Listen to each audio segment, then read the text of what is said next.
이거 제 문에 원래 붙어 있던 건가요? 제 방 문 손잡이 옆에는 손바닥만 한 빨간 스티커가 붙어 있었습니다. 처음에는 안전 점검 표시인 줄 알았습니다. 배에서는 이런 표시가 흔하다고 직원이 웃으며 말했으니까요. 어르신, 별거 아니에요. 그런데 이상했습니다. 이 배는 실버타운이라 불리는 어르신들로 가득했습니다. 말이 실버타운이지 사실은 바다 위에 떠있는 거주형 요양 리조트 같은 곳이었습니다. 일정 표대로 움직이면 하루가 참 평온했습니다. 아침엔 죽과 따뜻한 차, 오전엔 스트레칭, 점심엔 소화 잘 되는 식단, 오후엔 라운지, 음악회, 저녁엔 데크 산책, 모두가 좋다, 편하다를 말했습니다. 그 말들 사이에서 저는 오히려 더 불안했습니다. 너무 편하면 사람은 어떤 질문도 하지 않게 되거든요. 첫 번째로 이상하다고 느낀 건 식당 창가 자리였습니다. 매일 아침 늘 같은 자리에 앉아 죽을 떠먹던 할아버지가 있었습니다. 말수가 거의 없었지만 창가 밖바다를 오래 보던 분이었습니다. 저는 며칠 동안 그를 바다 할아버지라고 마음속으로 불렀습니다. 딱히 친한 건 아니었습니다. 하지만 사람은 늘 보이던 존재가 사라지면 그 자리의 공기가 달라진다는 걸 압니다. 그날 아침 창가 자리에는 그 할아버지가 없었습니다. 직원에게 물었습니다. 저기 창가에 앉던 분 오늘은 안 오셨나 봐요. 직원은 미소를 지었습니다. 너무 자연스러운 미소. 마치 이 질문을 수십 번 받은 사람처럼. 컨디션이 안 좋아서 케어 구역으로 이동하셨어요. 불편함이 없도록 저희가 잘 돌보고 있습니다. 어르신은 걱정하지 않으셔도 됩니다. 그 말이 이상하게도 위로가 아니라 그 이상 묻지 마세요라는 문장처럼 들렸습니다. 하루 뒤 두 번째 일이 일어났습니다. 저녁 산책 시간. 늘 조용히 걷던 할머니가 있었습니다. 발걸음이 느리고 손을 등 뒤로 모은 채로 데크 끝까지 갔다가 돌아오던 분이었습니다. 누가 이름을 불러도 잘 대답하지 않았지만 햇빛이 바다에 부서질 때면 그분은 가끔 웃었습니다. 그 웃음이 꼭 누군가를 떠올리는 얼굴 같아서 저는 이상하게 마음이 갔습니다. 그런데 그날 그 할머니도 보이지 않았습니다. 누군가 말했습니다. 어제까진 멀쩡하셨는데. 밤에 갑자기 심장이 안 좋으셨대. 케어역으로 갔다더라. 사람들은 금방 잊었습니다. 배에는 프로그램이 많았고 식사는 맛있었고 직원들은 친절했으니까요. 하지만 저는 잊히지 않았습니다. 왜냐하면 그날 밤 제 방으로 돌아왔을 때 제 문 옆에 빨간 스티커가 붙어 있었으니까요. 처음엔 전부터 있었나 싶었습니다. 사람은 자기가 불안할 때 기억이 흔들리기도 하니까요. 그래서 저는 복도를 걸어가며 다른 방문을 봤습니다. 없었습니다. 대부분의 방문에는 아무것도 없었습니다. 그런데 몇몇 방에는 저와 똑같은 크기의 빨간 스티커가 붙어 있었습니다. 그리고 공통점이 하나 더 있었습니다. 그 스티커가 붙은 방의 주인들은 며칠 안에 사라졌습니다. 제 심장이 서늘해졌습니다. 저는 제 문 앞에서 한참을 서 있었습니다. 스티커는 참 단순했습니다. 빨갛고 네모였고 아무 그림도 없었습니다. 그런데 손끝으로 만져보니 표면이 아주 미세하게 울퉁불퉁했습니다. 마치 얇은 코팅 아래에 작은 글씨가 숨겨진 듯한 느낌. 저는 조심스럽게 스티커의 가장자리를 들춰봤습니다. 그 순간 스티커 아래에서 아주 작은 글씨가 보였습니다. R-7 그리고 그 옆에 물결처럼 보이는 작은 문양 하나. R-7 무슨 뜻인지 몰랐습니다. 하지만 이상하게 그 숫자와 문양이 안전 점검 같은 말로는 설명되지 않는다는 건 알 수 있었습니다. 그때 복도 끝에서 바퀴 소리가 들렸습니다. 드르르 드르르 카트가 지나가는 소리였습니다. 저는 반사적으로 문틈으로 얼굴을 붙였습니다. 복도 조명이 희미하게 깜빡였고 직원 둘이 무언가를 밀고 지나갔습니다. 그 위에는 하얀 천이 덮여 있었습니다. 천 아래로 드러난 모양. 어깨, 팔, 무릎, 사람의 형태였습니다. 저는 입을 막았습니다. 숨이 소리로 새지 않게 혀까지 눌렀습니다. 카트가 제 방 앞을 지나가며 잠깐 멈췄습니다. 직원 중 한 명이 제 문 옆 스티커를 힐끗 보더니 낮게 말했습니다. R-7 확인. 그 한마디가 저를 얼어붙게 만들었습니다. 카트는 다시 움직였고 바퀴 소리는 복도 끝으로 사라졌습니다. 저는 그 자리에서 한참을 움직이지 못했습니다.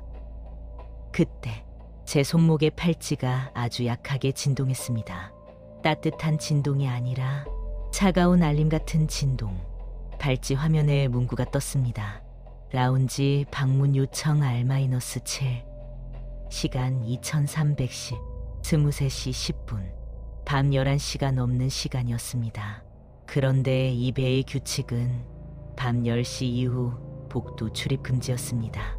규칙을 어기라고 시스템이 저에게 직접 말하고 있었습니다. 저는 팔찌를 꺼서 손가락으로 화면을 꾹 눌렀습니다. 취소 버튼도 거절 버튼도 없었습니다. 오직 하나, 확인 컨펌. 저는 그 버튼을 누르지 못하고 그냥 멍하니 바라봤습니다. 그때 문 밖에서 아주 미세한 소리가 들렸습니다. 누군가가 제 문 앞에 서서 숨을 고르고 있는 소리, 그리고 문 손잡이가 아주 천천히 돌아갔습니다. 잠금이 풀리는 소리. 딸깍. 저는 순간적으로 확신했습니다. 이 배에서 내 방은 내 방이 아니다. 그리고 오늘 밤 라운지로 가든 가지 않든 저는 이미 선택지 없는 게임 안에 들어와 있다는 것을. 그때 문이 열렸습니다. 엄마, 이것만 하면 괜찮대. 문이 열렸는데 들어온 사람은 없었습니다. 복도에는 아무도 없었고 공기만 차가웠습니다. 하지만 저는 알았습니다. 누군가 방금까지 제 문 앞에 서 있었다는 걸. 그리고 그 누군가는 저를 사람이 아니라 번호로 부르고 있다는 걸. 저는 문을 닫고 잠금을 다시 걸었습니다. 딸깍. 그리고 한 번 더. 딸깍. 2번 잠갔다고 마음이 놓일 줄 알았는데 오히려 더 불안해졌습니다. 왜냐하면 저는 이제 깨달았기 때문입니다. 이 배에서는 자물쇠가 보호가 아니라 당신은 안에서 나가지 마세요라는 의미일 수도 있다는 걸. 그날 밤 저는 침대에 앉아 손목 팔찌 화면을 다시 켰습니다. 라운지 방문 요청 R-7시간 2310. 거절 버튼은 없었습니다. 취소도 없었습니다. 오직 하나, 확인 컨펌. 저는 버튼을 누르지 않은 채로 팔찌를 내려놓았습니다. 그리고 갑자기 웃음이 나왔습니다. 짧고 기운 없는 웃음. 내 인생이 언제부터 버튼 하나로 결정되는 곳에 왔을까?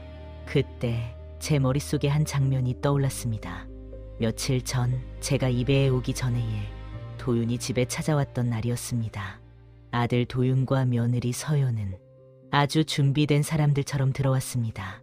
서연은 과일 바구니를 들고 있었고 도윤은 얇은 브로슈어 파일을 들고 있었습니다. 저는 그 순간부터 이게 방문이 아니라 설득이라는 걸 알았습니다. 도윤은 식탁 위에 파일을 펼쳐놓고 말했습니다. 엄마, 요즘 이런 게 있대. 실버타운인데 그냥 건물 실버타운이 아니라 크루즈야. 바다 위에서 지내는 거지. 의료팀도 있고 식사도 관리해주고. 엄마 혼자 계시다가 또 넘어지면 어떡해. 서연이 웃으며 아주 자연스럽게 말을 받았습니다. 어머님, 여긴요. 그냥 여행이 아니에요. 아예 거주형이에요. 프로그램도 많고요. 마사지도 있고 재활도 있고 음악회도 있고. 무엇보다 어머님 같은 분은 혼자 계시면 너무 위험하잖아요. 저는 위험이라는 단어에서 멈췄습니다. 요즘 사람들은 상대를 움직이고 싶을 때 위험이라는 단어를 씁니다. 그리고 한번 위험이라는 말을 듣고 나면 그 뒤부터는 내 선택이 아니라 내가 위험해 보이는 모습이 남습니다. 저는 브로슈어 속 사진을 봤습니다. 푸른 바다, 밝은 라운지, 하얀 침대, 웃는 노인들. 너무 예뻤습니다. 너무 예뻐서 가짜 같았습니다. 저는 물었습니다. 비싸겠지? 도윤은 잠깐 시선을 피했습니다. 그 시선 회피가 이상하게 마음에 박혔습니다. 아들은 거짓말을 할 때 되게 크게 떠들지 않습니다. 그냥 눈을 피합니다. 엄마 그동안 고생했잖아. 이건 우리가 해드리는 거야. 우리가 해드리는 거야. 그 말은 선물처럼 들려야 하는데 저에게는 이상하게 정리처럼 들렸습니다.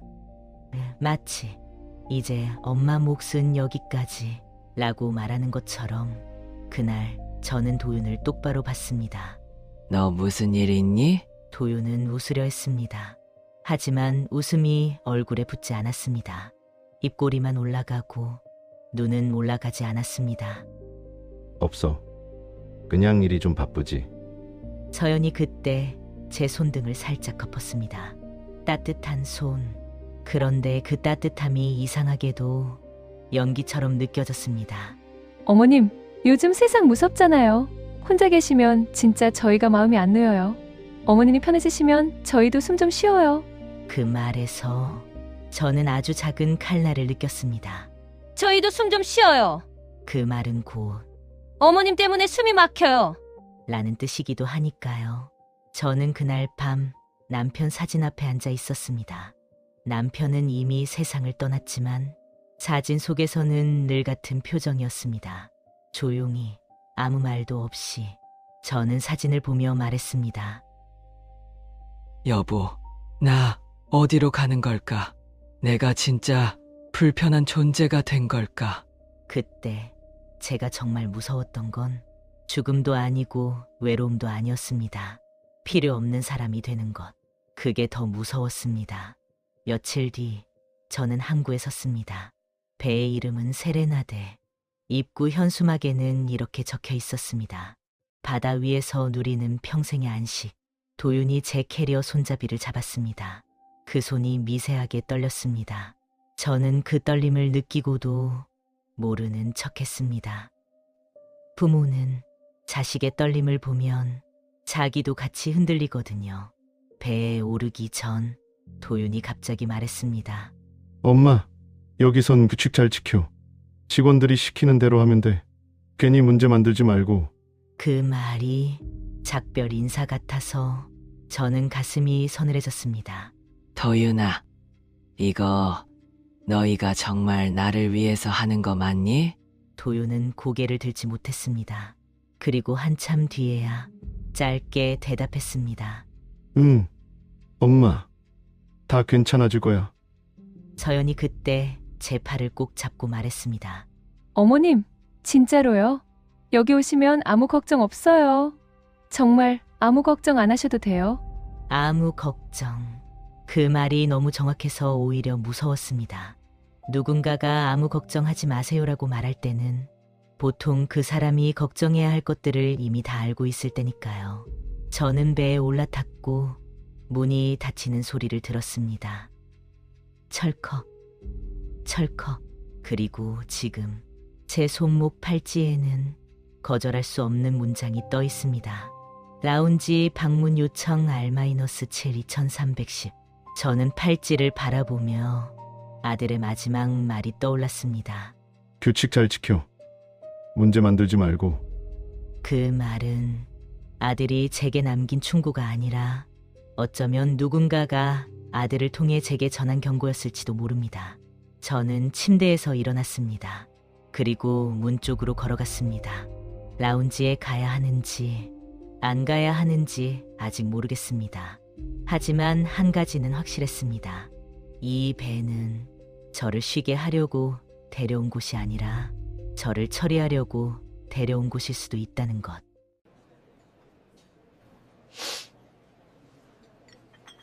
이 차 왜 이렇게 달콤한 냄새가 나요? 아침 7시 스피커에서 부드러운 안내 방송이 흘러나왔습니다. 어르신 여러분, 오늘도 평온한 하루 되시길 바랍니다. 아침 식사 후 9시 라운지에서 케어티가 제공됩니다. 안정적인 심신관리에 도움이 됩니다. 케어티. 차 한 잔에 왜 이렇게 관리라는 단어를 붙일까요?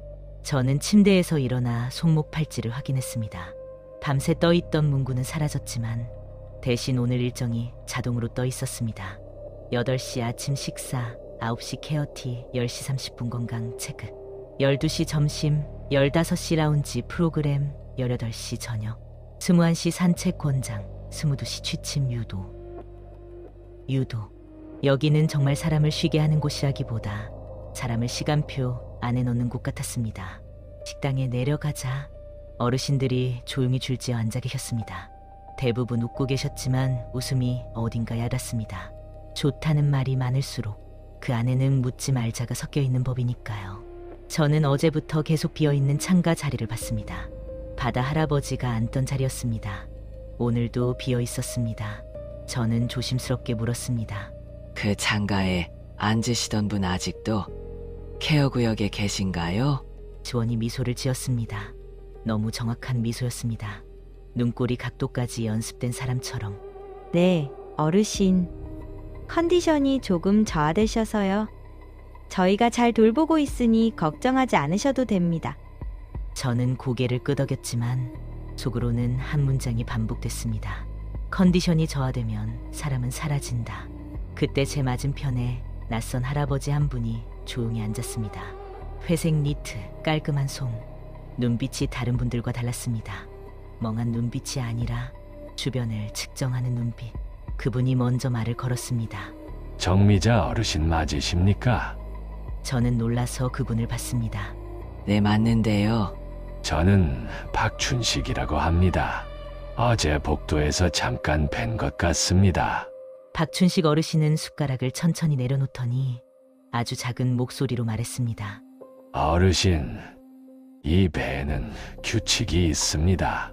그 규칙을 잘 모르면 어느 날 갑자기 규칙 때문에 사라집니다. 저는 숨을 삼켰습니다. 무슨 말씀이세요? 박춘식 어르신은 고개를 살짝 돌려 직원들이 있는 쪽을 봤습니다. 그리고 더 작게 말했습니다. 여기 규칙, 겉으로는 안전이지만 실제로는 통제입니다. 특히 밤 10시 이후 복도 출입 금지. 이거요, 어르신들이 서로 정보를 나누는 걸 막습니다. 밤은 사람들이 제일 솔직해지는 시간이니까. 저는 그 말이 무섭게 현실적이라 대답을 하지 못했습니다. 그때 식당 스피커가 다시 울렸습니다. 9시 라운지 케어티 잊지 마세요. 박춘식 어르신이 저를 똑바로 보며 말했습니다. 케어티 드시지 마십시오. 처음엔 다들 좋다고 합니다. 그런데 일주일쯤 지나면 말이 느려지고 눈이 멍해지고 기억이 흐려집니다. 그 상태가 되면 스티커가 붙습니다. 스티커. 저는 순간 손이 차가워졌습니다. 스티커가 왜요? 박춘식 어르신이 잠깐 망설이다가 말했습니다. 빨간 스티커가 붙은 방은 관찰 대상이 됐다는 뜻입니다. 그리고 관찰 대상은 결국 이동 대상이 됩니다. 그 말 끝에 저는 한 사람을 떠올렸습니다. 어제 산책하던 할머니, 그리고 창가 자리 할아버지. 9시가 되자 라운지에는 어르신들이 모였습니다. 직원들이 줄지어 서서 차를 나눠드렸습니다. 색은 옅은 황금빛, 냄새는 달콤한 허브향. 저는 잔을 받자마자 마시지 않고 손바닥으로 따뜻함만 느꼈습니다. 그때 제 오른쪽에서 한 할머니가 찻잔을 들었다가 아주 살짝 냄새를 맡고는 눈썹을 찌푸렸습니다. 이거 약 냄새 나네. 그 할머니가 바로 윤이었습니다. 나중에 알았지만 전직 간호조무사셨습니다. 저는 조용히 물었습니다. 어떤 약이요? 윤희 할머니는 주변을 훑더니 속삭였습니다. 진정제 계열 비슷해요. 정확히는 모르겠지만 차향 뒤에 알코올 약품 같은 냄새가 있어요. 저는 찻잔을 내려놓았습니다. 그때 케어 매니저 지영이 다가왔습니다. 오늘도 친절한 목소리. 정미자 어르신, 차 드셔야지요. 긴장 완화에 좋아요. 저는 일부러 미소를 지으며 말했습니다. 저는 원래 차를 잘 못 마셔서요. 지영은 웃었지만 아주 짧은 순간 표정이 멈췄습니다. 그 멈춤이 저는 더 무서웠습니다. 그러시면 물로 대체해드릴까요? 네, 감사합니다. 지영은 물을 가져다 주며 제 팔찌를 힐끗 봤습니다. 정확히는 힐끗이 아니라 확인하는 눈빛이었습니다. 마치 이 사람이 규칙을 따르는지 체크하는 것처럼. 그때 라운지 반대편에서 갑자기 찻잔이 떨어지는 소리가 났습니다. 한 할아버지가 잔을 놓치고 자리에서 비틀거렸습니다. 네, 내 방이 어디였더라? 말이 흐릿했습니다. 사람들이 일어나려는 순간 직원 둘이 재빨리 달려왔습니다. 지영도 즉시 그쪽으로 향했습니다. 괜찮으세요? 어르신, 제가 모셔다 드릴게요. 그런데 이상했습니다. 그 할아버지가 비틀거리자마자 직원들이 너무 빨리 움직였습니다. 놀라서 뛰어온 게 아니라 마치 예정된 절차를 실행하는 속도, 그리고 그 할아버지의 손목 팔찌가 짧게 붉은 불빛을 냈습니다. 저는 그 빛을 놓치지 않았습니다. 단 1초였지만 분명히 빨간색이었습니다. 그 순간 윤희 할머니가 제 팔을 살짝 잡았습니다. 보셨죠? 네, 저거예요. 저 상태가 되면 이동합니다. 라운지에서 나온 뒤 저는 일부러 천천히 걸었습니다. 그리고 한 가지를 확인하고 싶었습니다. 스티커가 붙은 방이 정말로 이동 대상이 되는지. 저는 복도 끝까지 걸어가며 문손잡이 옆을 하나씩 봤습니다. 대부분은 깨끗했습니다. 그런데 78개 문쯤 지나자 한 방에 빨간 스티커가 붙어 있었습니다. 그 아래 아주 작은 글씨 R-3, R-3점, 제 방은 R-7점. 그러면 이건 몇 번째라는 뜻일까요? 아니면 구역 번호일까요? 저는 더 가까이 다가갔습니다. 그리고 스티커 아래 모서리에서 작은 흔적을 봤습니다. 투명 테이프 조각. 누군가 한 번 뜯었다가 다시 붙인 것처럼 보였습니다. 저는 숨을 죽이고 손끝으로 테이프 끝을 아주 살짝 건드렸습니다. 그 순간 테이프 아래에서 아주 얇은 종이 조각이 떨어져 나왔습니다. 정말 작은 영수증 같은 종이. 저는 그것을 주머니에 넣었습니다. 그리고 아무렇지 않은 척 뒤돌았습니다. 그때 뒤에서 리처드 강의 목소리가 들렸습니다. 어르신, 길을 잃으셨습니까? 저는 심장이 내려앉는 느낌이 들었습니다.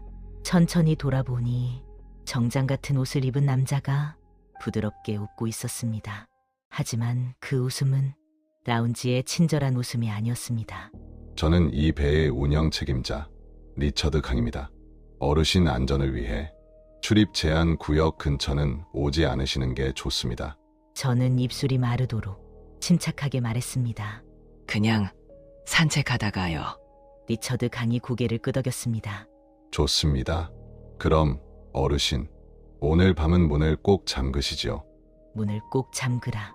그 말이 배려가 아니라 우리가 들어갈 때 방해하지 말라처럼 들렸습니다. 리처드 강이 지나가고 저는 손바닥에 땀이 흥건해진 걸 느꼈습니다. 그리고 주머니 속 종이 조각을 꺼냈습니다. 종이 펼쳐보니 거기에는 이렇게 적혀 있었습니다. GAREGONE DISPNSE LOG R-3 2240. 세 글자가 일부 찍혀 있음. Dispense Log. 지급 기록. 그리고 Sell. 진정제일 가능성이 떠올랐습니다. 그 순간 제 팔찌가 다시 진동했습니다. 라운지 방문 요청 R-7. 시간 2310. 어제와 같은 시간, 어제와 같은 문장. 저는 종이를 쥔 손에 힘을 줬습니다. 오늘 밤 11시 10분. 라운지에 가면 제가 다음이라는 뜻이 될지도 모릅니다. 하지만 가지 않으면 그들이 제 방으로 올지도 모릅니다. 그때 복도 끝에서 또 다시 바퀴 소리가 들려왔습니다. 드르르, 드르르. 그리고 이번에는 카트 위 하얀 천 아래로 손가락 하나가 살짝 삐져나와 있었습니다. 움직였습니다. 저건 애 이동식 아니야. 드르르, 드르르. 카트 위 하얀 천 아래로 손가락 하나가 살짝 삐져나와 있었습니다. 움직였습니다. 정말 아주 미세하게. 저는 숨을 멈췄습니다. 기분 탓이다라고 생각하고 싶어서 눈을 세게 깜빡였습니다. 그런데도 손가락은 다시 한번 꿈틀했습니다. 그 순간 제 머릿속에 딱 한 문장이 떠올랐습니다. 케어 구역으로 이동하셨어요. 이동이 아니라 실려가는 거였던 겁니다. 저는 복도 벽에 몸을 붙이고 카트가 지나가는 방향을 조용히 따라갔습니다. 발소리를 최대한 줄였습니다. 슬리퍼 바닥을 끌지 않게 발바닥 전체로 디디며 걸었습니다. 카트는 엘리베이터 앞에서 멈췄습니다. 직원 둘이 아무렇지 않게 버튼을 눌렀습니다. 그때 한 직원이 낮게 말했습니다. 오늘은 23시 10분. 다른 직원이 답했습니다. R-7 확인됐어요. PRIORITY. 제 방 스티커 아래 적혀 있던 단어. 엘리베이터 문이 열렸고 카트는 안으로 들어갔습니다.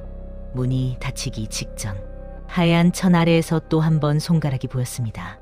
저는 반사적으로 한 발 내딛었다가 멈췄습니다. 지금 따라 들어가면 제가 다음 카트 위에 누울 수도 있었습니다.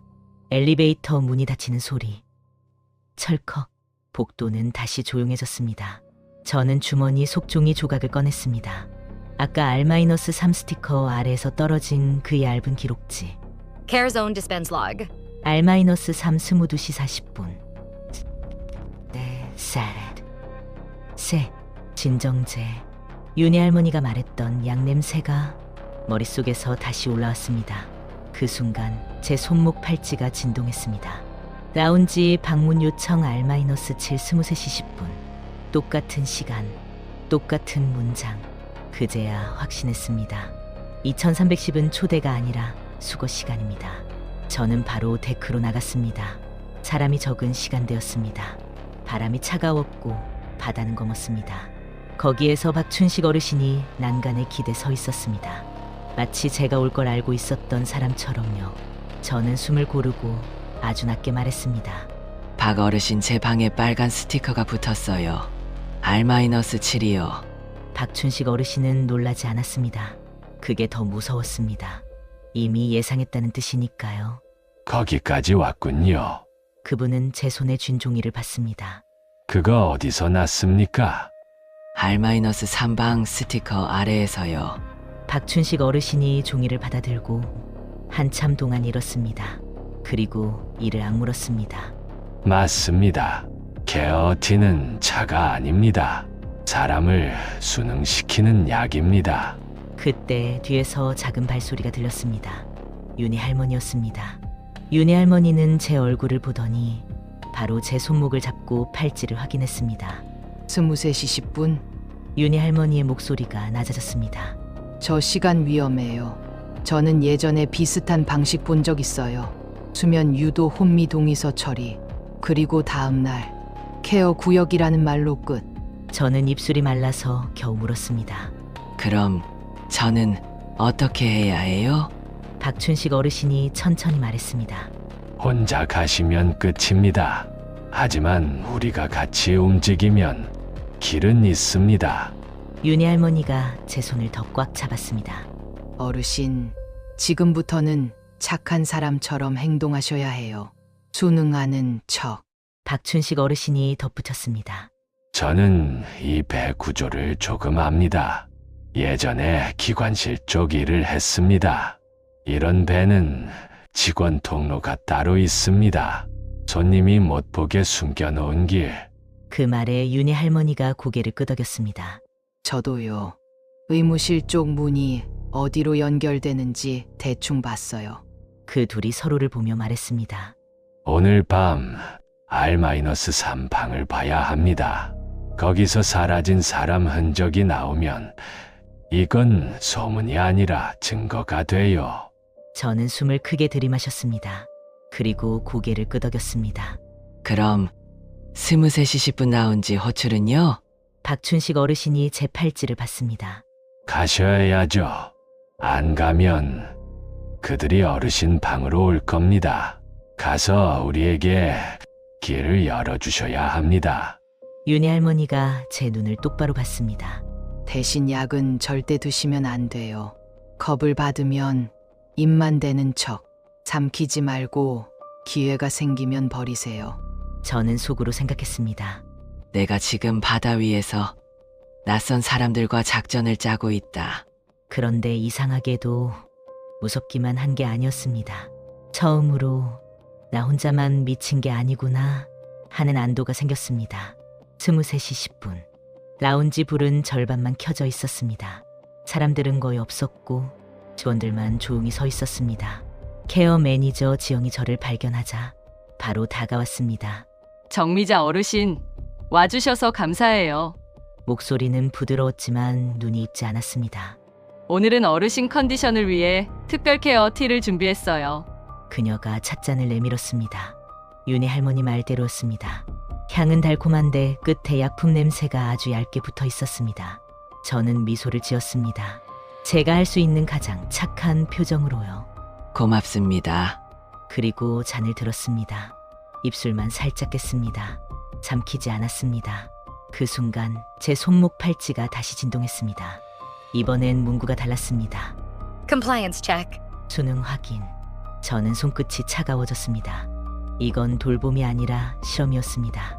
그때 라운지 안쪽 문이 열리며 리처드 강이 들어왔습니다. 그는 웃었습니다. 그 웃음은 늘 품이라는 단어를 들고 다니는 사람의 웃음이었습니다. 정미자 어르신, 오늘은 좋은 선택을 하셨군요. 그는 제 앞에 서류 한 장을 내려놓았습니다. 간단한 수면 케어 동의서입니다. 어르신은 요즘 불안이 많아 보이십니다. 불안은 심장에 좋지 않거든요. 그러니 편안하게 주무셔야 합니다. 저는 서류를 보지 않고 리처드를 봤습니다. 제가 사인을 해야 하나요? 리처드는 부드럽게 고개를 끄덕였습니다. 네, 어르신의 자발적 동의가 가장 중요하니까요. 그 단어가 역겨웠습니다. 자발적 동의. 거절할 수 없는 상황에서의 동의는 동의가 아닙니다. 저는 펜을 잡는 척하다가 일부러 손을 떨었습니다. 제가 글씨를 잘못 써서요. 리처드 강은 잠깐 미간이 움직였습니다. 괜찮습니다. 지영 씨가 도와드릴 겁니다. 지영이 제 뒤로 다가왔습니다. 그 순간 제 코끝에 더 강한 향이 밀려왔습니다. 숨이 조금 무거워졌습니다. 겁을 삼키지도 않았는데. 그때 저는 깨달았습니다. 이건 차만이 아니라 공기에도 뭔가 섞여 있었습니다. 라운지의 향 디퓨저. 그 달콤한 냄새가 약이었을지도 모릅니다. 눈이 살짝 흐려질 뻔했습니다. 바로 그 순간 라운지 바깥에서 큰 소리가 났습니다. 쨍그랑 윤희 할머니였습니다. 일부러 잔을 떨어뜨린 겁니다. 여기요. 어르신 쓰러지셨어요. 윤희 할머니가 소리쳤고 직원들이 순간 그쪽으로 몰렸습니다. 리처드 강의 시선도 흔들렸습니다.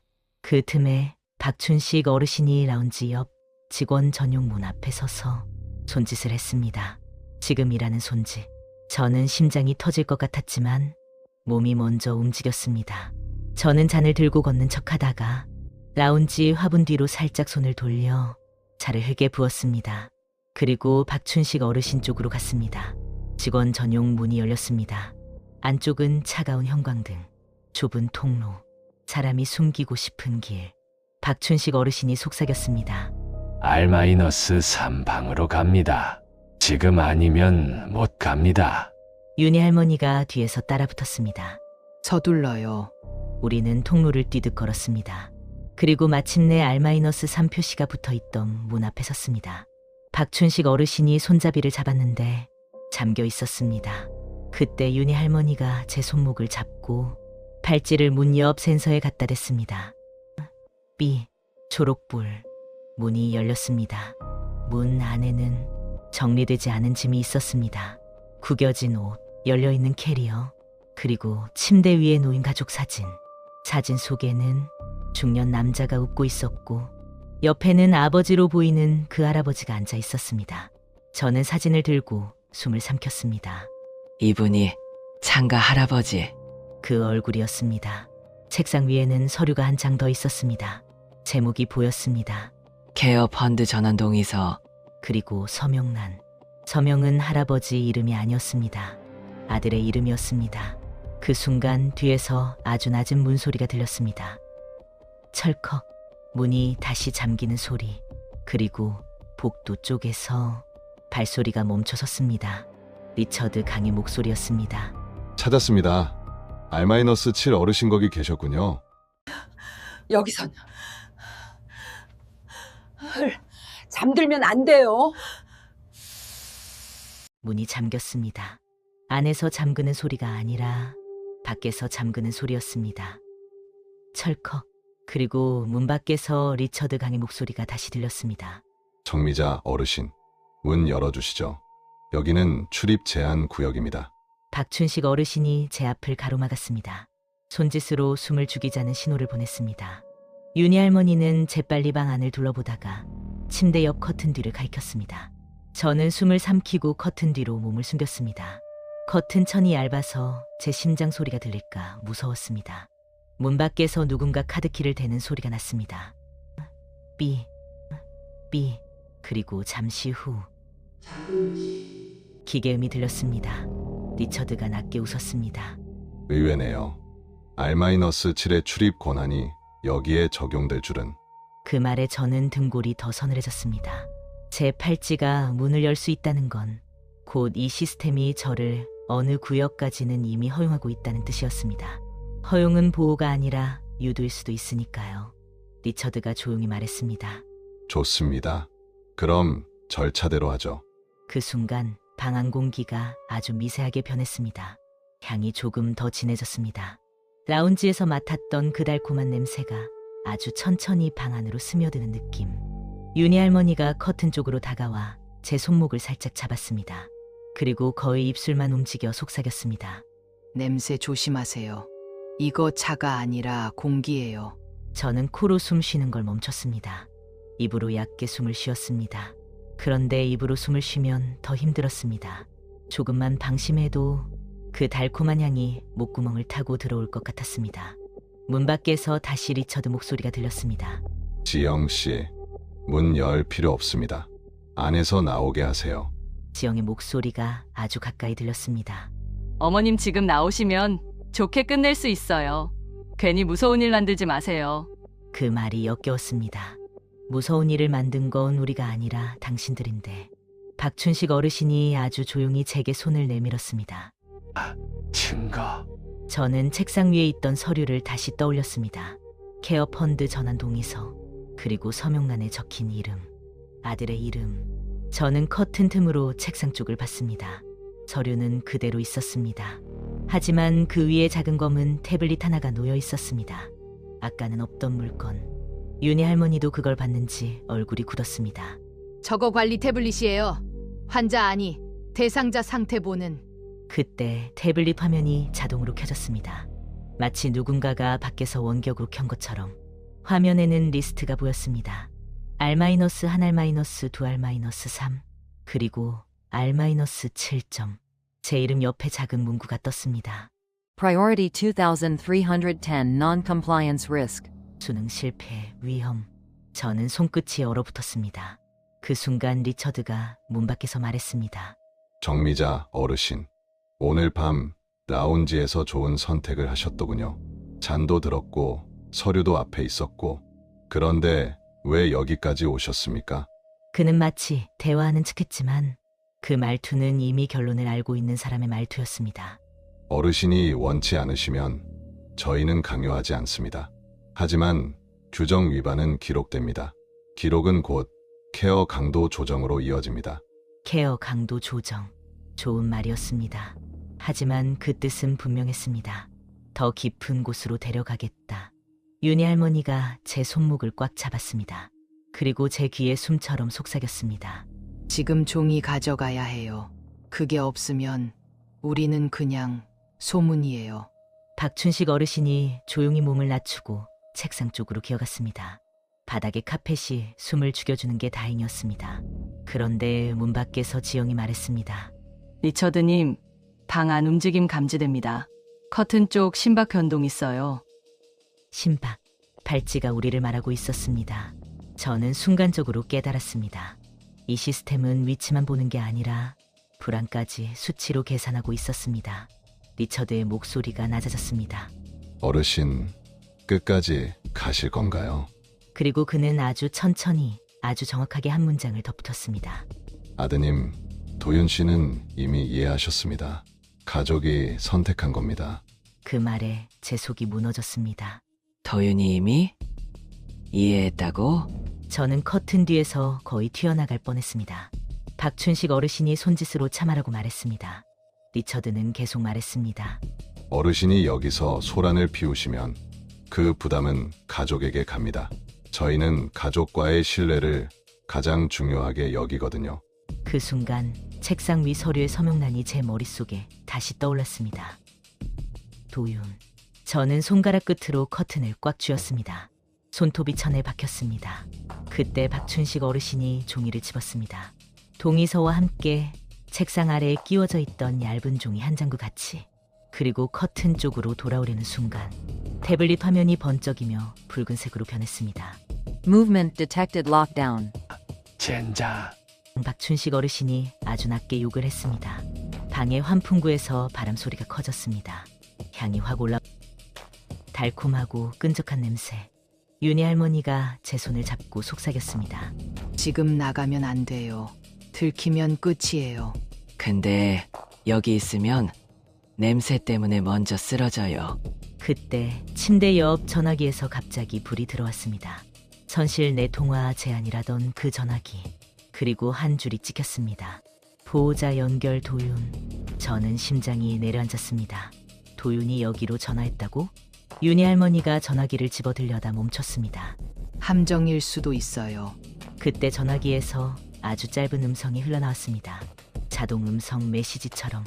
정미자 어르신의 보호자 도윤 씨의 사전 동의가 확인되었습니다. 케어 구역 이동 절차를 진행합니다. 사전 동의. 그 순간 저는 모든 게 연결되는 느낌이 들었습니다. 도윤이 떨리던 손. 규칙 잘 지켜. 문제 만들지 마. 그건 충고가 아니었습니다. 도윤이 이미 알고 있던 절차였습니다. 그리고 지금 그 절차가 제 목을 조르고 있었습니다. 문 밖에서 리처드가 마지막으로 말했습니다. 어르신, 선택하세요. 직접 나오시면 품위 있게, 아니면 저희가 모시겠습니다. 박춘식 어르신이 제 손에 서류를 쥐어줬습니다. 윤희 할머니가 제 귀에 속삭였습니다. 이제부터는 도망이 아니라 증거예요. 이 종이 절대 놓치면 안 돼요. 그리고 바로 그때 커튼 뒤쪽 작은 서비스 도어에서 아주 미세한 소리가 났습니다. 딸깍. 박춘식 어르신이 눈을 크게 떴습니다. 여기 직원 통로문입니다. 원래 잠겨 있어야 하는데. 문이 아주 조금 열려 있었습니다.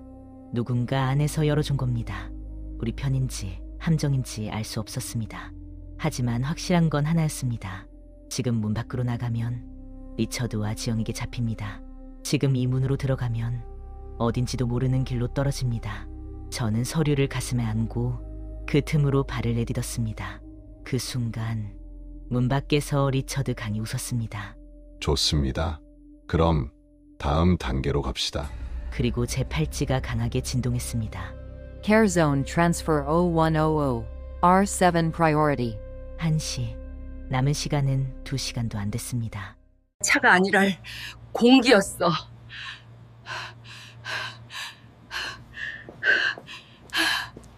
문틈으로 들어가자마자 공기가 달랐습니다. 라운지의 향도, 객실 복도의 카페 냄새도 아니었습니다. 차갑고 금속 냄새, 기계실에서 맡는 기름과 먼지 섞인 냄새였습니다. 문이 뒤에서 닫혔습니다. 툭. 잠깐 아무 소리도 들리지 않았습니다. 그 정적이 오히려 무서웠습니다. 윤희 할머니가 제 손목을 잡고 속삭였습니다. 코로 숨 쉬지 마세요. 여긴 환기구랑 바로 연결돼 있어요. 박춘식 어르신이 앞장서며 아주 낮게 말했습니다. 이 길은 손님들이 절대 못 봅니다. 배는 늘 그래요. 겉은 반짝이고 속은 숨깁니다. 우리는 좁은 통로를 따라 걸었습니다. 벽에는 배관이 지나가고 바닥에는 노란 안전선이 그어져 있었습니다. 그리고 곳곳에 작은 표지판이 붙어 있었습니다. Staff only, vent control, dispensary. 디스펜서리, 약품 보관소. 저는 가슴에 안은 서류를 더 꽉 끌어안았습니다. 이 종이는 단서가 아니라 이제는 목숨이었습니다. 그때 뒤에서 아주 미세한 삐 소리가 났습니다. 제 팔찌였습니다. 화면이 켜지더니 짧은 문장이 떴습니다. Location out of range. Return to guest area. 범위 밖. 즉, 이곳은 들어오면 안 되는 곳이 아니라 들어오면 바로 표시되는 곳이었습니다. 윤희 할머니가 이를 악물었습니다. 추적돼요. 시간 없습니다. 박춘식 어르신이 빠르게 판단했습니다. 배관실 쪽으로 붙어서 이동합시다. 카메라 각도가 덜한 구간이 있습니다. 통로 끝에서 발소리가 들려왔습니다. 직원들, 무전기 소리가 벽에 부딪혀 울렸습니다. R-7 위치 이탈. 경로 확인.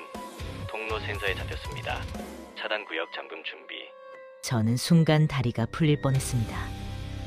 차단. 이 배에서 차단은 곧 봉쇄였습니다. 박춘식 어르신이 제 팔을 잡고 벽면의 큰 철제 문을 열었습니다. 안은 배관과 밸브가 빽빽한 작은 공간. 우리는 숨을 죽이고 안으로 들어갔습니다. 철제 문이 닫히는 순간 바깥 발소리가 바로 앞까지 왔습니다. 여기 냄새. 방금 사람 지나갔습니다. 환기구 쪽 확인해. 윤희 할머니가 제 손등을 눌렀습니다. 움직이지 마세요. 저는 숨을 세고 또 셌습니다.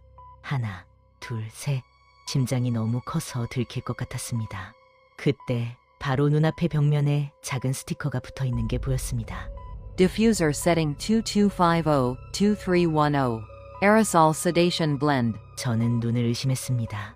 에로솔, 공기 분사, 세데이션 블렌드, 진정 혼합. 윤희 할머니의 말이 사실이었습니다. 차만이 아니라 공기 자체가 약이었습니다. 박춘식 어르신도 그 문구를 보고 입술이 굳었습니다. 이건 시설이 아닙니다. 공정입니다.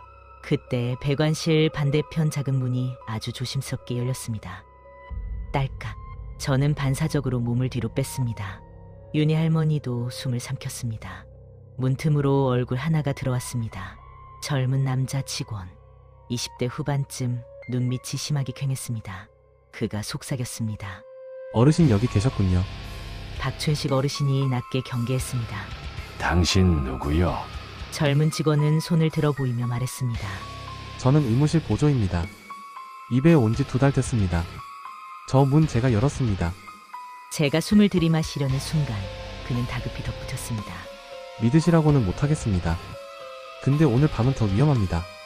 일시부터 케어 존이 아니라 하부 구역으로 내려갑니다. 하부 구역. 그 단어가 머릿속에 쿵 박혔습니다. 윤희 할머니가 작은 목소리로 물었습니다. 왜 우리를 도와요? 젊은 직원은 잠깐 눈을 감았다가 말했습니다. 저도 처음엔 진짜 케어인 줄 알았습니다. 근데 R-3 어르신이 들어간 날 나오는 거 못 봤습니다. 의무실 기록에는 안정이라고 쓰였는데 하부 운송 기록에는 출고라고 찍혔습니다. 출고. 사람의 물건처럼. 그는 주머니에서 작은 카드키를 꺼내 박춘식 어르신 손에 쥐어줬습니다. 이거면 케어존 앞 복도까지는 갈 수 있습니다. 근데 케어존 문은 생체 인증이 있어요. 팔찌만으로는 부족할 때도 있습니다. 박춘식 어르신이 물었습니다. 이름이 뭐요? 민재입니다. 박춘식 어르신이 민재를 한번 훑어보고 짧게 말했습니다. 좋소. 그럼 같이 갑시다. 민재는 고개를 저었습니다. 저는 끝까지는 못 갑니다. 제가 사라지면 어르신들 길도 막힙니다. 대신 여기서부터는 제가 안내만 하겠습니다. 그리고 그는 마지막으로 아주 낮게 말했습니다. 라운지에서 향이 강해진 이후 환기 제어실에서 조절합니다. 오늘 밤 환기 레벨이 MAX로 올라갑니다. 즉 저항하는 사람은 공기로 먼저 무너뜨립니다. 윤희 할머니의 얼굴이 창백해졌습니다. 그럼 케어존 안에는? 민재가 고개를 끄덕였습니다. 네, 이미 있습니다. 우리는 민재가 알려준 비상 계단으로 내려갔습니다. 계단은 차가웠고 손잡이는 축축했습니다. 바닷바람 때문인지 아니면 다른 이유인지 한층 또 한층 내려갈수록 공기는 더 무거워졌습니다. 그리고 드디어 복도 끝에 작은 표지판이 보였습니다. Care zone access restricted. 여기서부터는 조용했습니다. 너무 조용해서 소리가 없어야 할 소리까지 들렸습니다. 환풍기 돌아가는 소리, 어딘가에서 물 떨어지는 소리, 그리고 아주 희미한 신음 같은 소리. 윤희 할머니가 제 팔을 꽉 잡았습니다. 들리세요? 저는 고개를 끄덕였습니다. 박춘식 어르신은 카드키를 문 옆 센서에 댔습니다. 삐, 초록불. 문이 살짝 열렸습니다. 우리는 문틈으로 얼굴을 들이밀었습니다. 그 안은 병원이 아니었습니다. 밝은 치료실도 상담실도 아니었습니다. 회색 바닥 줄지어 놓인 리클라이너 의자들. 의자마다 팔걸이에 팔찌가 묶여 있었고 팔찌는 빨간 불빛을 내고 있었습니다. 그리고 어떤 의자에는 사람이 누워 있었습니다. 눈을 감고 입술이 마르고 손가락 끝이 미세하게 떨리는 사람. 저는 그 얼굴을 보는 순간 목이 막혔습니다. 창가에 앉아 바다를 보던 그 할아버지. 바다 할아버지였습니다. 살아있었습니다. 하지만 깨어있지 않았습니다. 그때 안쪽에서 누군가 말하는 소리가 들렸습니다. 동의서는 보호자 사전 승인으로 대체. 지문은 수면 상태에서 채취. 서명은 대필 후 영상 기록 첨부. 펀드 전환 완료되면 합으로 내려보냅니다. 저는 몸이 얼어붙었습니다. 지문 채취, 서명, 대필, 영상 기록. 이건 돌봄이 아니라 재산 처리 절차였습니다. 윤희 할머니가 이를 악물고 속삭였습니다. 사람을 재워놓고 손가락으로 서명 찍는 거예요. 저런 건 예전에 뉴스에서만 봤는데.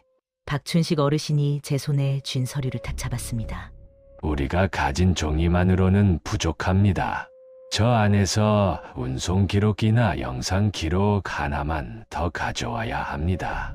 그래야 밖에서 믿습니다. 저는 숨이 떨렸습니다. 들어가야 한다는 말씀이세요? 박춘식 어르신이 고개를 끄덕였습니다. 예, 단 한 번만. 바로 그때 제 팔찌가 강하게 진동했습니다. Transfer countdown. 0117 minutes left. 17분. 그리고 케어 존 안쪽 모니터에서 새로운 항목이 추가되는 게 보였습니다. R7 priority ready. ready. 준비 완료. 윤희 할머니의 손이 떨렸습니다. 어르신 지금 준비 완료래요. 이게 진짜 시작이에요. 그 순간 케어 존문 위 경고등이 깜빡였습니다. 그리고 안쪽에서 누군가 고개를 돌려 문틈을 정확히 바라봤습니다. 거기 누구죠? 이거 잘 밖으로 나가야 해요. 거기 누구죠? 그 목소리는 낮고 무표정했습니다. 놀라는 목소리가 아니었습니다. 이미 알고 있다는 목소리였습니다. 박춘식 어르신이 제 손목을 잡아당겼습니다. 문틈에서 얼굴을 빼라는 신호. 윤희 할머니는 숨도 쉬지 못한 채 입술만 움직였습니다. 끝났어요. 그 순간 케어 존 안쪽에서 발소리가 났습니다. 천천히 그러나 정확하게 문 쪽으로 걸어오는 발소리. 텁텁. 저는 제 팔찌 화면을 봤습니다. Transfer countdown. 0113 minutes left. 13분. 문이 열리면 우리는 잡힙니다. 문이 열리지 않으면 우리는 13분 후에 이동 대상이 됩니다. 선택지는 하나뿐이었습니다. 들어가야 합니다. 지금 박춘식 어르신이 아주 낮게 말했습니다. 제가 문을 더 열겠습니다. 정미자 어르신은 안으로 들어가서 기록만 가져오십시오. 딱 60초. 윤희 어르신은 밖에서 문 버티고 상황 보면 바로 닫으세요. 윤희 할머니가 고개를 저었습니다. 안 돼요. 박 어르신. 박춘식 어르신이 윤희 할머니를 바라보며 짧게 웃었습니다. 웃음이라기보다 결심하는 표정이었습니다. 누군가는 해야 합니다. 정미자 어르신이 나가서 말해야지요. 여기서 끝내면 다 끝입니다. 저는 목이 막혀서 대답 대신 고개를 끄덕였습니다. 그때 문 안쪽에서 다시 목소리가 들렸습니다. 문 센서 이상. 누가 밖에 있습니다. R-7 반응 잡혔습니다. R-7점. 제 번호를 부르는 순간 저는 사람이 아니라 물건이 된 느낌이었습니다. 박춘식 어르신이 카드키를 다시 센서에 댔습니다. B. 초록불. 문이 조금 더 열렸습니다. 지금. 저는 문틈으로 몸을 밀어 넣었습니다. 안은 더 밝았고 더 차가웠습니다. 리클라이너 의자들이 줄지어 있고 팔찌가 붉게 빛났습니다. 그리고 그 의자들 사이로 사람들의 숨소리가 아주 얕게 들렸습니다. 마치 모두가 잠든 게 아니라 잠으로 고정된 것처럼 제 눈은 본능적으로 바다 할아버지를 찾았습니다. 그분은 있었습니다.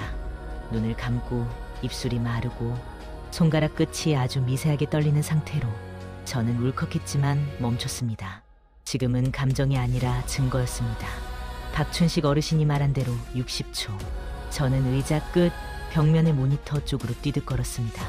거기에는 관리 태블릿이 아니라 더 큰 운영 패널이 있었습니다.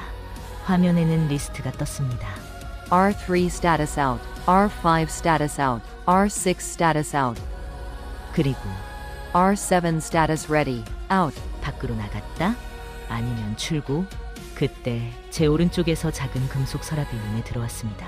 서랍 앞 표지판. Log manifest video. Manifest. 운송 목록. 저는 서랍을 열었습니다. 서류철이 여러 개. 날짜별로 정리돼 있었습니다. 손이 떨렸습니다. 하지만 저는 억지로 손가락에 힘을 줬습니다. 가장 최신 날짜, 오늘 날짜, 서류철 첫 페이지에 굵은 글씨가 보였습니다. Lower deck transfer manifest. Destination Port Service Bay. Category Estate Care. Estate. 재산. 그 아래 체크박스와 서명이 빼곡했습니다. 그리고 리스트 중간에 저는 제 눈을 의심했습니다. R-3 Guardian Consent Approved Signature 도연 K. R-7 Guardian Consent Pending Auto Approve at 0100 Signature 도연 K. 도윤. 제 아들 이름이 여기에도 있었습니다.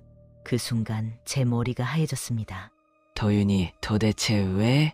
그때 서류철 뒤쪽에서 작은 USB 하나가 떨어졌습니다. 라벨에는 한 줄. Consent video R7. 영상. 저는 USB를 집어들고 바로 옆 모니터 아래 포트에 꽂았습니다. 화면이 잠깐 검게 변하더니 짧은 영상이 재생되었습니다. 화면 속에는 도윤이 앉아 있었습니다.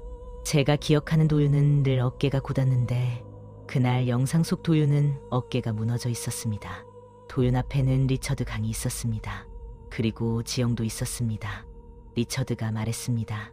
도윤 씨, 서명은 선택이 아닙니다. 어머님이 이 배에서 안전하게 지내시려면 케어 펀드 전환은 필요합니다. 도윤이 떨리는 목소리로 말했습니다. 그게 의료랑 무슨 상관입니까? 왜 재산 항목이 들어가죠? 리처드가 웃었습니다. 품이 있는 웃음. 하지만 잔인한 웃음. 도윤 씨, 현실적으로 말씀드리죠. 도윤 씨 채무 저희가 조정해 드릴 수 있습니다. 하지만 협조가 없으면 그 채무는 공개됩니다.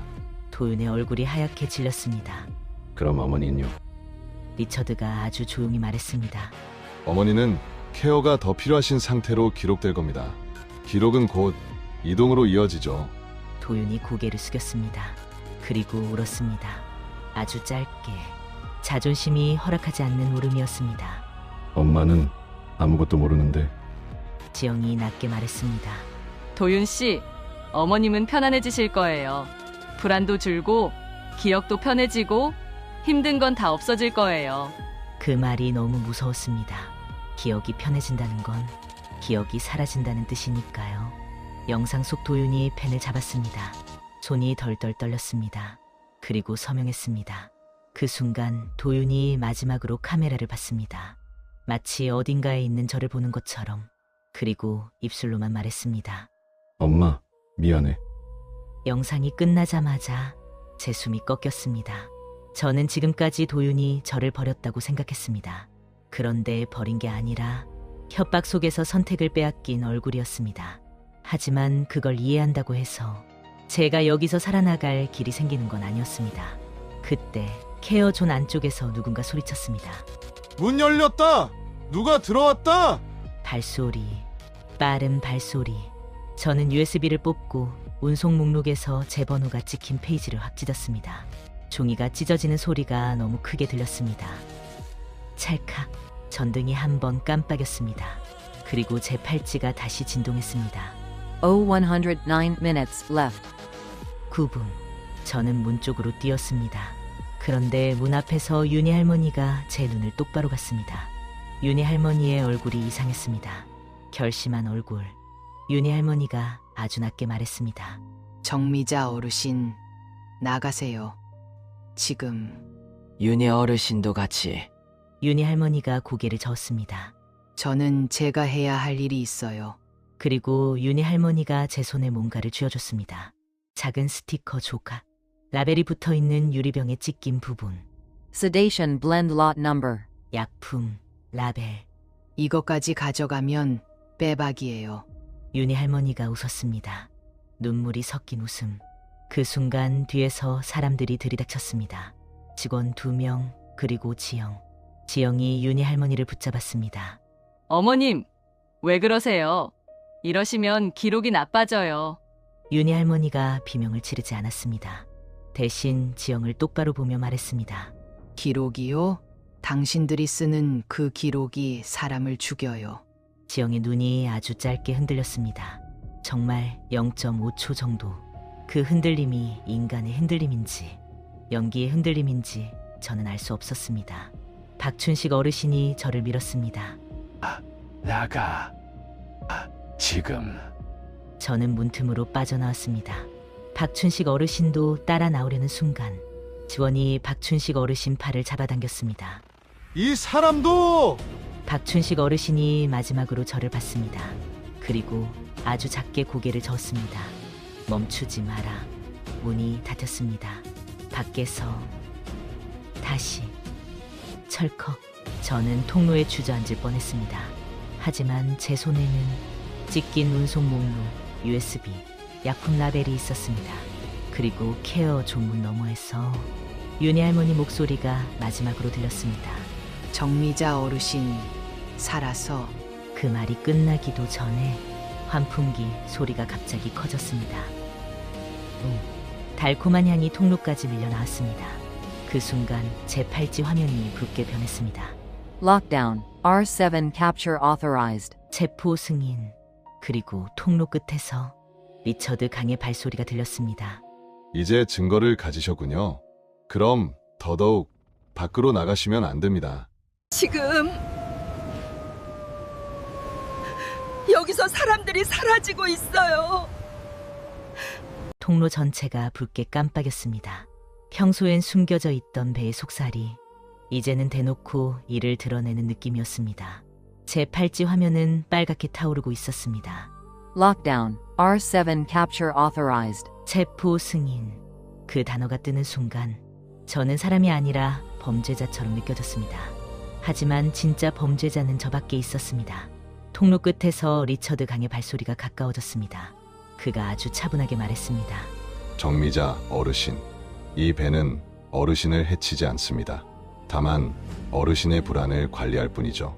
그 목소리는 여전히 품위로 포장돼 있었지만 그 안에는 아주 단단한 확신이 들어 있었습니다.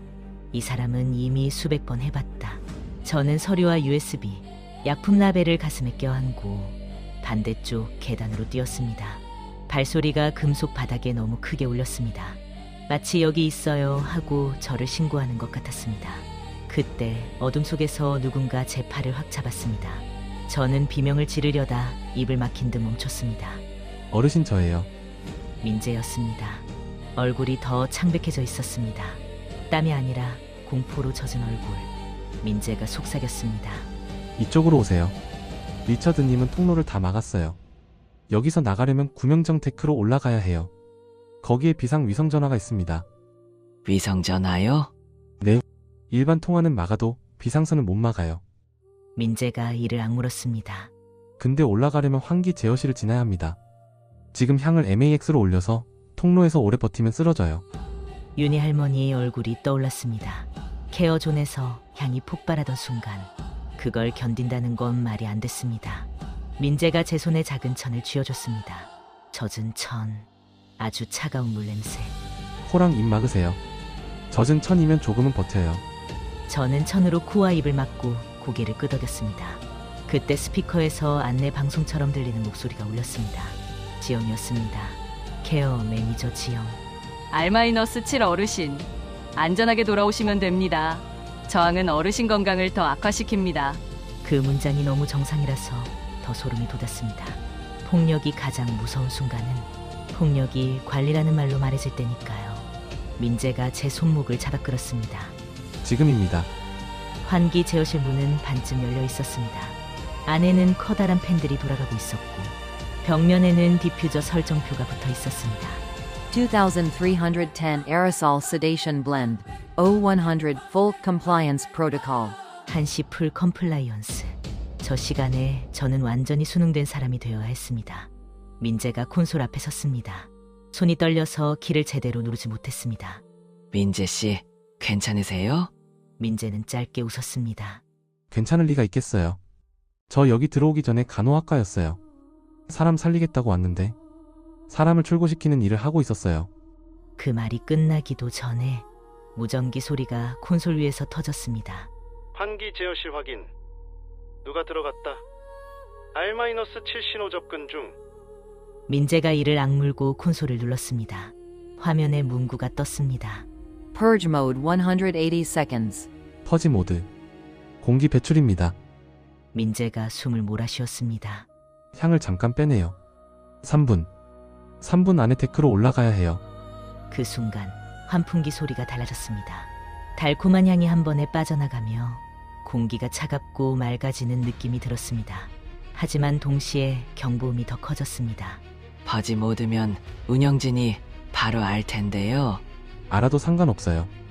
민재가 말했습니다. 어르신이 밖에 알리는 순간 그들도 끝이에요. 그때 제 뒤에서 아주 부드러운 목소리가 들렸습니다. 민재 씨, 저는 몸이 굳었습니다. 민재도 굳었습니다. 리처드 강이 문 앞에 서 있었습니다. 정확히는 그 품이 있는 그림자가. 그는 민재를 바라보며 말했습니다. 그래서 너였군. 왜 이러니? 너도 알잖아.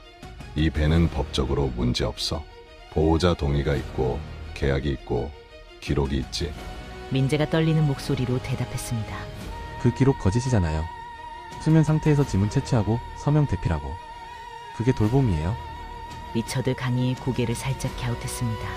돌봄은 결국 결정이야. 본인이 결정 못하면 누군가 결정해줘야지. 가족이든 우리가든. 그 말은 논리처럼 들렸지만 사실은 아주 단순한 선언이었습니다. 우리가 가져가겠다. 리처드 강이 저를 봤습니다. 정미자 어르신, 증거를 가지셨다지요. 그게 세상에 나가면 어르신 아드님도 같이 무너집니다. 빚도, 서명도, 영상도 전부. 그가 아주 조용히 미소 지었습니다. 어르신은 아드님을 살리시겠습니까? 아니면 정의를 택하시겠습니까? 그 질문이 너무 잔인해서 저는 순간 숨이 멎었습니다. 하지만 제 손 안에는 도윤의 영상이 있었습니다. 울면서 엄마 미안해라고 말하던 얼굴. 그 얼굴은 악인이 아니라 협박 속에서 눌린 사람이었습니다. 저는 천으로 코를 막은 채 한마디를 뱉었습니다. 정의가 아니에요. 그냥 사람이 사람답게 살자는 거예요. 리처드 강의 미소가 아주 미세하게 사라졌습니다. 그 순간 민재가 제 손을 잡아 끌었습니다. 뛰세요. 우리는 비상 계단을 뛰어올랐습니다. 한 층, 두 층. 계단마다 붉은 불빛이 반짝였습니다. 뒤에서 리처드 강의 목소리가 스피커로 울렸습니다. R-7 이동 경로 확인. 구명정 데크 차단. 차단. 문이 닫히는 소리가 여기저기서 들렸습니다. 민재가 숨이 찬 목소리로 말했습니다. 구명정 데크는 완전 차단은 못해요. 해상 안전 규정 때문에. 대신 카메라랑 경비가 빨라요. 마침내 위로 올라가자 차가운 바닷바람이 얼굴을 때렸습니다. 구명정 데크, 어둠 속에 줄지어 매달린 구명정들, 그리고 비상용 박스 하나. Emergency SAT phone. 민재가 박스를 열려는 순간 뒤에서 발소리가 들렸습니다. 이번에는 직원 둘이었습니다. 그리고 지영이 그 뒤에 서 있었습니다. 지영은 저를 보자 잠깐 눈이 흔들렸습니다. 챕터 7에서 봤던 그 0.5초 흔들림. 이번에는 더 길었습니다. 지영이 낮게 말했습니다. 어르신 여기까지 오시면 돌이킬 수 없어요. 저는 위성전화 박스를 열며 지영을 똑바로 봤습니다. 돌이킬 수 없는 건 당신들이 먼저 만들었어요. 민재가 위성전화를 꺼냈습니다. 손이 떨려 번호를 잘못 누를 뻔했습니다. 그때 지영이 아주 작은 목소리로 말했습니다. 민재 씨, 빨리! 민재가 멈칫했습니다. 저도 멈칫했습니다. 지영이 우리 편일까요? 아니면 함정일까요? 그런데 지영은 직원들에게 시선을 주며 딱 한마디를 더 했습니다. 저쪽 확인해. 바람 쪽으로. 그 말로 직원 둘이 순간 옆으로 움직였습니다. 길이 났습니다. 지영이 일부러 길을 만든 겁니다. 민재가 제게 속삭였습니다. 지금 연결하세요. 저는 위성전화 버튼을 눌렀습니다. 신호음이 길게 울렸습니다. 그 사이 저는 USB를 폰 옆 작은 포트에 연결하고 영상 파일 재생 화면을 띄웠습니다. 그리고 찍긴 운송 목록을 카메라로 찍었습니다. 약품 라벨도 찍었습니다. 신호가 연결되기 직전 리처드 강의 목소리가 뒤에서 들렸습니다. 지영 씨, 뭐 하죠? 지영은 한 박자 늦게 고개를 돌렸습니다. 그리고 아주 조용히 대답했습니다. 규정대로요. 비상통신은 차단할 수 없습니다. 그 말이 끝나자마자 연결이 됐습니다. 여기는 해상안전연락망입니다. 위치를 말씀해 주십시오. 저는 숨이 꺾이면서도 또박또박 말했습니다. 저는 정미자입니다. 세레나데 크루즈 실버 레지던스. 케어존에서 사람들이 수면 상태로 묶여있고 재산 전환 동의서가 보호자 협박으로 진행되고 있어요. 운송 목록, 동의 영상, 약품 라벨이 있습니다. 지금 보내겠습니다. 저는 파일 전송 버튼을 눌렀습니다. 전송바가 느리게 올라갔습니다. 10%, 18%, 27%. 그때 직원이 달려들었습니다. 전화 내려놔! 민재가 그 직원을 막아섰습니다. 몸으로, 정말 몸으로 막았습니다. 안 돼? 민재가 소리쳤습니다. 이건 사람이잖아. 지원이 민재를 밀쳤고 민재는 구명정 고정 장치에 어깨를 부딪혔습니다. 둔탁한 소리. 지영이 그 장면을 보고 처음으로 표정을 잃었습니다. 관리자가 아니라 사람 얼굴이 됐습니다. 그리고 지영이 리처드 강을 향해 말했습니다. 그만하세요. 이건 선 넘었어요. 리처드 강의 눈이 차갑게 변했습니다. 지영 씨, 당신도 기록이 필요하잖아. 그 순간 전송바가 89%에서 멈췄습니다. 신호가 흔들렸습니다.